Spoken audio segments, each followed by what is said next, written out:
Paradox finally returned from their Swedish midsummer hiatus, which lasted something like 2 to 3 months over the summer. And while they usually take this little break, and little is a bit of an understatement there, but they take this break for the summer, and they put a big pause to their dev diaries. Whether they stop their game development completely, I'm not too sure, but they are actually getting back into the studios and announcing teasers for PDXCon. So I want to break into that, talk more about CK3 in specific, some of the hints they've kind of lauded around for the new PDXCon to kind of get people interested and invested, and just talk more about that.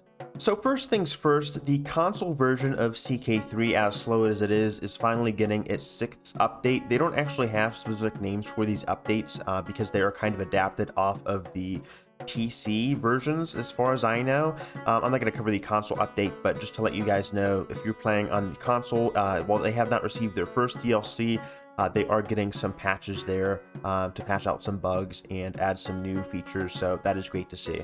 Now, for the more meatier patch, they have teased some new features regarding AI improvements and things to kind of flesh out character interactions by explaining rivals, more certain relationships like friends, through the new memory system. This memory system is a bit similar to CK2. It really reminds me of the score system, where it's kind of a summation of your legacy and your characters. It's definitely a lot more expanded than this, but I got similar vibes to this. I also got vibes to the EU4 score screen as well, where it's really just a recap of your character and your dynasty and really your country and your individual achievements too. Now, this is also something that I was really looking forward to, and this is revamped childhood events. Not only can you make new decisions as a child, but also as a guardian, you will have more interactive choices to kind of steer your child's education, which helps with their later focuses in tutelage. So if you want to take someone towards a more intrigue-based path, you can now have a little bit more say in that, as opposed to just kind of having to assign your children to the most suitable tutor or educator, really, as you say. So now they have more interactive personalities. People with opposing personalities and children with opposing personalities now have easier ways to kind of form rivalries, which makes these interactions and relationships a lot more dynamic. Some of the events mentioned are also being revamped or rewritten to better suit the game's flavor and style, which is very cool to see. I also believe they are extending some of these events by giving them 1 or 2 more little panels, kind of that like see follow-up events. So that is cool to see. They're really trying to put forth more flavor and immersion for those people that are interested in RP, and maybe were a bit disappointed by what CK3 offered at launch for tutelage and how you can kind of raise your heirs.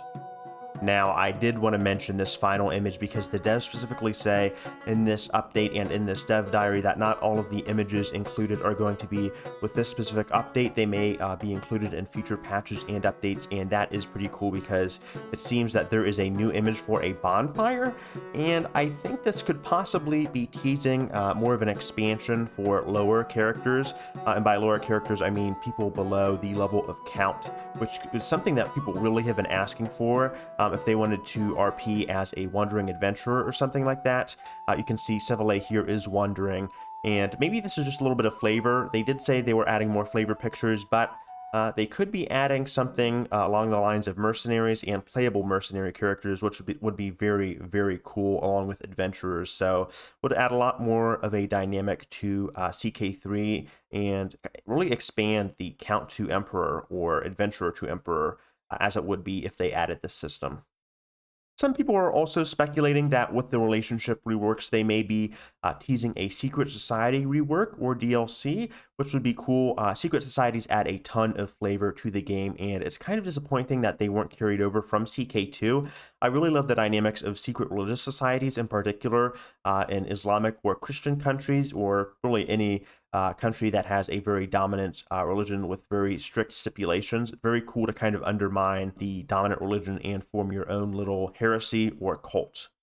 But please let me know of the new systems in place, what you think of them, what you would like to add to them, what you think they could do better, the developers in this case, and really what you are looking forward to with PDXCon. And just let me know in the comments down below. Thank you guys so much for being patient with me. I'm so excited to return to CK3. And thank you guys again for 1,000 subscribers. It really means a lot to me. And I can't wait to see what we have in store for CK3 this coming year. All right, love you guys. Peace.